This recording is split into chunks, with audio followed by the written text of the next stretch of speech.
അടവിലെ കുട്ടവഞ്ചി സവാരിയൊക്കെ നടത്തിയതിനു ശേഷം അവിടെ നിന്നും 1.5 കിലോമീറ്റർ മാറി മണ്ണീറ വാട്ടർഫോൾസ് അഥവാ മണ്ണീറ വെള്ളച്ചാട്ടത്തിലേക്കാണ് ഞങ്ങൾ യാത്ര തിരിച്ചത്. കാഴ്ചകൾ അതിമനോഹരം, പ്രത്യേകിച്ചൊന്നും തന്നെ പറയാനില്ല.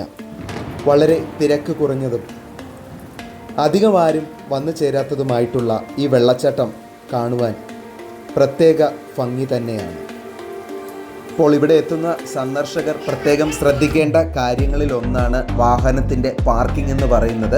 വളരെ ചെറിയ റോഡായത് കാരണം അവിടെ ഒരു പ്രൈവറ്റ് പ്രോപ്പർട്ടി പാർക്കിങ്ങിനായിട്ട് ഒരുക്കിയിട്ടുണ്ട്. അതിനകത്തേക്ക് വാഹനങ്ങൾ പാർക്ക് ചെയ്ത് കഴിഞ്ഞാൽ റോഡിലെ ബ്ലോക്കൊക്കെ നമുക്ക് ഒഴിവാക്കാനായിട്ട് സാധിക്കും. വാഹനങ്ങൾ കൃത്യസ്ഥാനങ്ങളിൽ പാർക്ക് ചെയ്തതിന് ശേഷം നമുക്ക് ഈ വെള്ളച്ചാട്ടം ആസ്വദിക്കാൻ പോകാവുന്നതാണ്. അവിടെ ചെന്ന് കാണുന്ന കാഴ്ചകളൊന്നും നിങ്ങളെ പറഞ്ഞറിയിക്കാൻ സാധിക്കുന്ന ഒന്നല്ല. എന്തായാലും നമുക്ക് കാഴ്ചകൾ കണ്ട് തന്നെ മനസ്സിലാക്കാം. ബാക്കി കാഴ്ചകളിലേക്ക് നമുക്ക് പോകാം.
അടവിലെ കുട്ടവഞ്ചി സവാരിയൊക്കെ കഴിഞ്ഞിട്ട് തിരിച്ച് അവിടെ നിന്ന് ഇടത്തോട്ട് പോകുന്ന റോഡിലേക്കാണ്.